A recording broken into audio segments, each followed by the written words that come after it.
Hello guys, welcome back to part 2 of the DoorVille mapping competition. We've got another 2 maps for you. I'll keep watch out here if you want to look inside for the cache. Roger that. Okay, so this one is called You Missed One by Carlton, and it's set during episode 2, where you have the radio beacon on your car to show you where all the hidden caches are. And I guess this is meant to be a cache which you never found in episode 2. So the map is basically just one big room with lots of mini paths through it. It's essentially a hit the buttons in the correct order puzzle, just disguised very well. So as you can see here, there's lots of these little red valve wheels all over the place, which I found a bit strange. Like you see all these red valve wheels and you really want to push them, but they don't actually do anything until you activate the entire mechanism first. So it just feels a little bit strange, but it's nothing too major.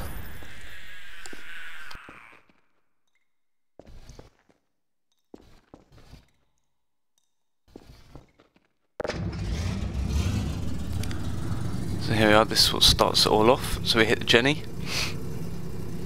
and then we can turn on the main power here.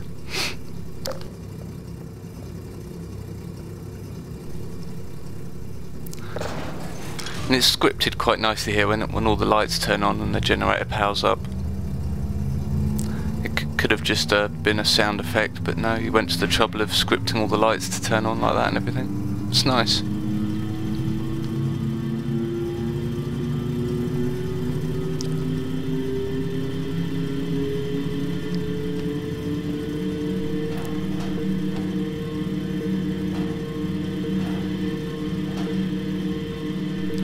So you see here you've got all the green lights here, which indicate that this mechanism is working fully. And when we get round to the other side, you'll notice that all the lights are red. So that's kind of a hint to the player that they need to find all these red valves. Although it took me a little while to work out, this is actually my second playthrough of the map, because the first one just took way too long. So I was just trying to work out what to do. The relationship between the device and all the valves just wasn't particularly clear. You'll see here you've got all the red lights here, but it wasn't immediately obvious to me what the red lights were indicating. It is actually for each red light there's a red valve you need to activate.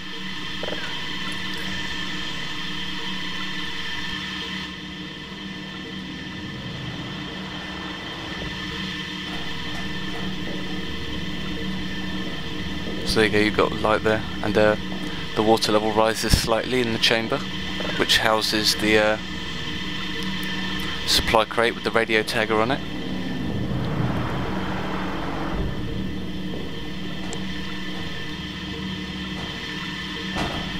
I really like the use of all the pipework models around here. It's really nicely done.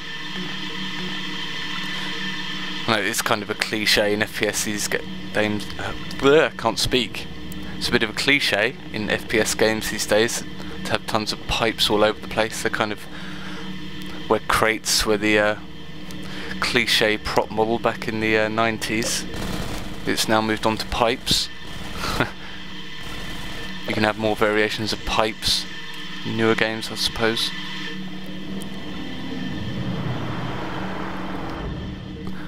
But it does work really nicely here. I suppose it fits in with the theme of like some sort of pump house as well.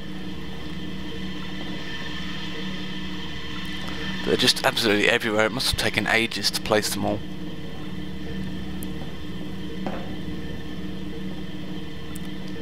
One thing I did find a bit confusing is that there's a couple of red levers which you never have to touch.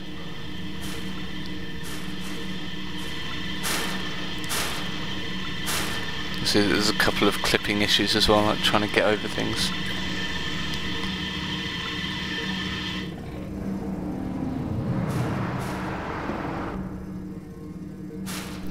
Okay, so I think that was all of them. I'm just trying to work out how to get down again. Yeah, here we go. So now I'm assuming that's just meant to like throw the box out at you so you can break it. Like, that's not quite what happened here. So I think there's a slight scripting issue, but the way it resolves itself is just as hilarious. We'll just spin ahead to that.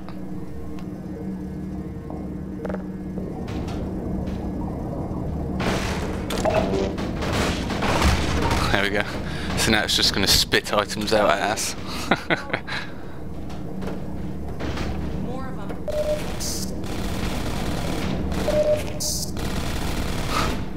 One more, please. There we go. Yeah, and it's a nice touch that it's got. You can hear Alyx fighting outside while you're doing all this. So yeah, I mean, it was simple, short, but effective, I thought. That perhaps the relationship between the lights and the valves could have been made a bit more apparent, but as it stands, it was okay.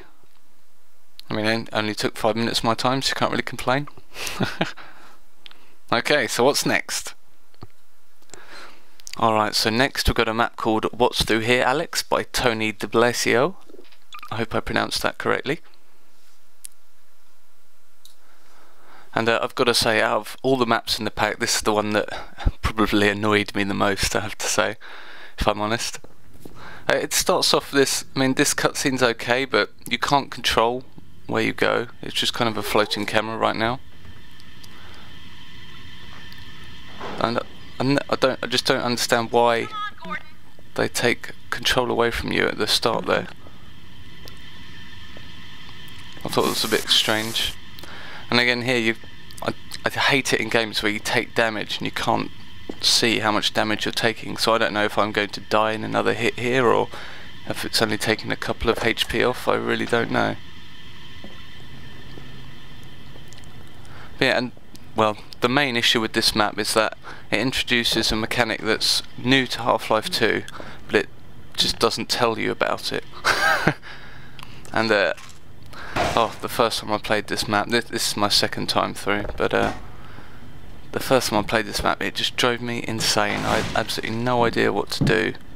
And as it turns out, I had to look online for the answer. But we'll get to that. So this is set just after Alyx saves you at the beginning of Half-Life 2. You didn't really get to see it because of the cutscene, but that room you were in was where she opened up the secret door inside the water machine. This is another thing I hate about this map. This bloody klaxon, it starts and it just doesn't stop through the whole map. So I'm sorry, you're going to have to put up with that noise for the rest of this video.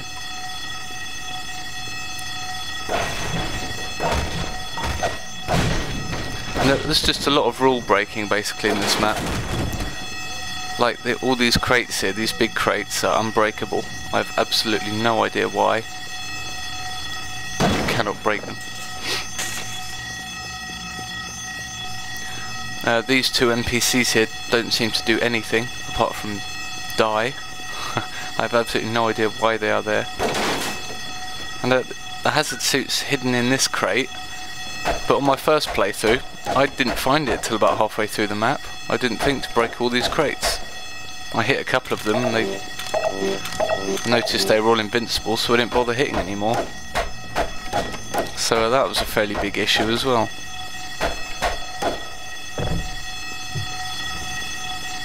So it's just a lot of very odd decisions that I really don't understand. I'm sorry, Freeman.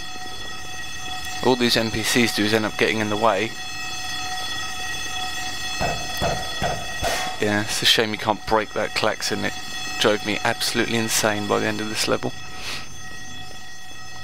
On the visual side though, it's no complaints there. It looks really nice. It's got a good amount of detail in the map.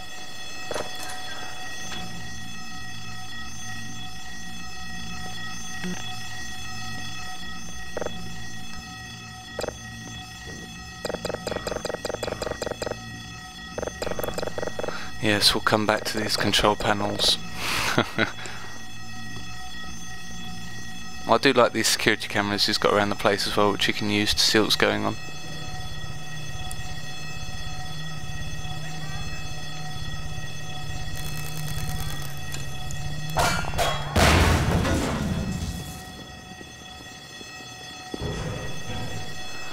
Okay, so the Combine nowhere here now. It's an omen that things are about to get a lot worse, I think.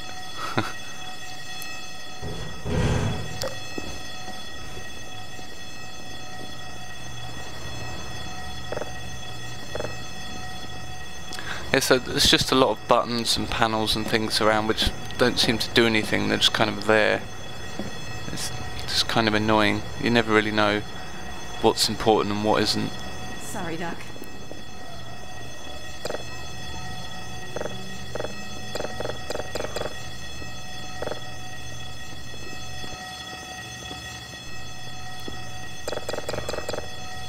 Oh, that bloody alarm.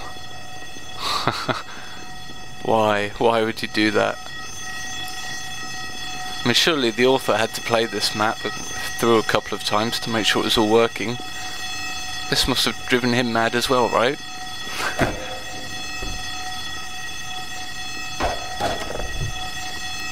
So yeah, the pacing is kind of off. You can see I'm just kind of wandering around here.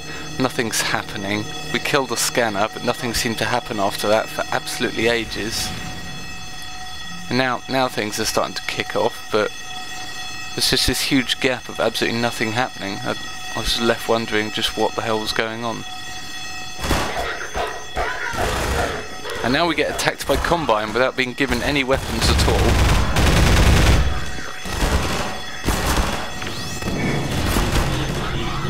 This map is just completely bizarre to me.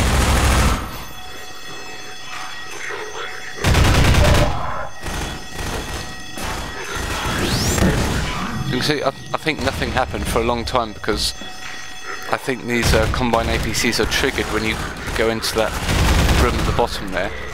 Because you'll notice they appear inside this room, so it probably waits for you to go downstairs so you don't see the transition between them being here, not being here and being here, if you see what I mean.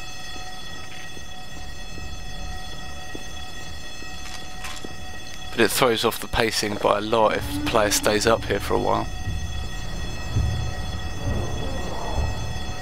Now we have bigger problems than APCs, from the sound of it. So the NPCs are dead, after serving absolutely no purpose.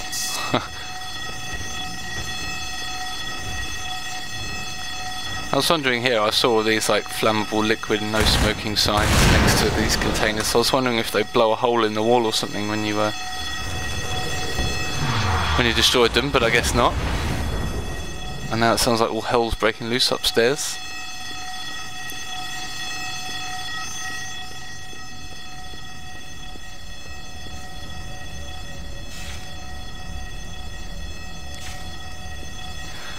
This Strider combat's a bit weird.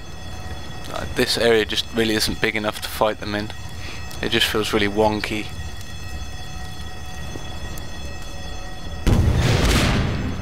You can see the Strider kind of bugs out a bit as well, and they're not particularly good in these enclosed situations.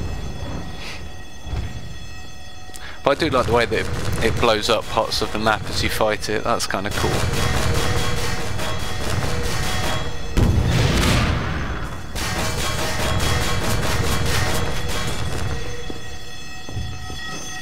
Got to run back and get some ammo.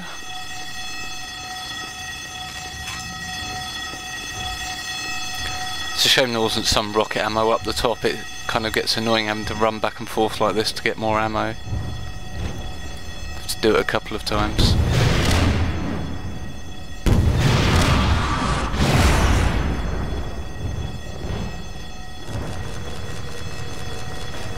So you can see the Strider opens that door for us.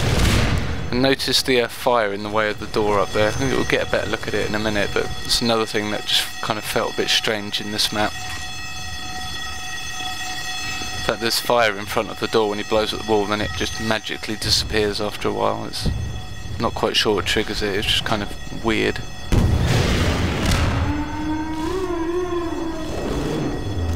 There we are. That's him taken care of. So on my first playthrough this kind of confused me. I saw this fire in the door and I didn't just want to run into it in case it killed me. But I really wanted to see what was in there, so I ended up looking around the map for a long time trying to find another way into that room, but because there's this ladder against the wall that I showed you earlier with the little baby doll in the corner on the top. I thought you'd be able to get up there and drop down, but turns out you can't.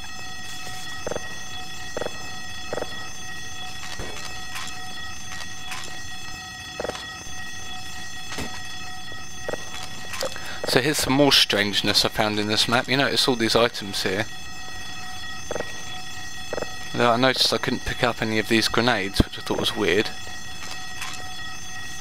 So I was trying to get them out manually like this, and then I found something very odd with these hand grenades at the bottom here. You can't actually pick them up, and when you stand on them, they damage you. I don't know what the author's done to achieve this. It's completely bizarre, but yeah, I was very confused, so I had to test it some more. Yeah, it'll be interesting to find out what happened there. So you'll notice the board with the numbers on it in the cupboard there. Now on my first playthrough I didn't pay any attention to that. I just thought it was some random prop in the cupboard there. But as it turns out, spoiler alert. Okay, spoiler alert. Enough time. Yeah, mute now. Okay, so the spoiler is that that is the passcode for the number pad door lock at the start of the level, and this is actually how you finish it. And the thing is, throughout this entire map, the author has given you no clue that these door locks are actually usable and actually work. They're never used like this in Half-Life 2 or its episodes. Please correct me if I'm wrong there. I believe that's correct though. And there's no kind of tutorial or player teaching mechanic to show you that you need to pay attention to these keypad door locks. So you're left trying to add 1 and 1 together, and you're going to make 4 or 6 or 27 every time, because there's absolutely no hint as to what to do. So I'll get a bit lost now. So we're just going to skip ahead and I'll show you what I mean. Okay, so the number in the board in that supply cupboard was 6718, and that's exactly the number you need to punch in here. This way, Gordon. And there you go. After 20 minutes of sheer frustration, that's what you have to do. So yeah, it's a shame. I mean, it's a nice mechanic, works really well. It just needs to be taught to the player, because I had absolutely no idea that those control panels were triggered up that way. There was absolutely no hint that that's how they were meant to be used. But yeah, and along with all the other issues in the map, I just found this map very frustrating overall, I'm afraid to say. But hey, let's move on. We've got 2 more maps to look at, and that will be in part 3, which I'll try and get out to you guys as soon as possible. So I'll see you next time.